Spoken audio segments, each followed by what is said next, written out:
में थियो शेर मुस्तफा जो अब्दुस्सलाम तंखे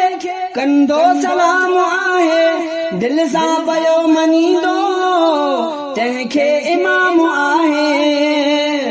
अब्दुस्सलाम तंखे कंदो सलाम आहे दिल सा पयो मनी दो तंखे इमाम आहे दिल सा पयो मनी दो तंखे इमाम आहे जहते थियो अराज़ी रहमान करबला में जहते थियो अराज़ी रहमान करबला में पुसंदे बिहू पढ़े पियो कुरान करबला में थियो शेर मुस्तफा जो कुर्बान करबला में थियो शेर मुस्तफा जो कुर्बान करबला में पुसंदे बिहू पढ़े पियो कुरान करबला में पुसंदे बिहू पढ़े पियो कुरान करबला में थियो शेर मुस्तफा जो।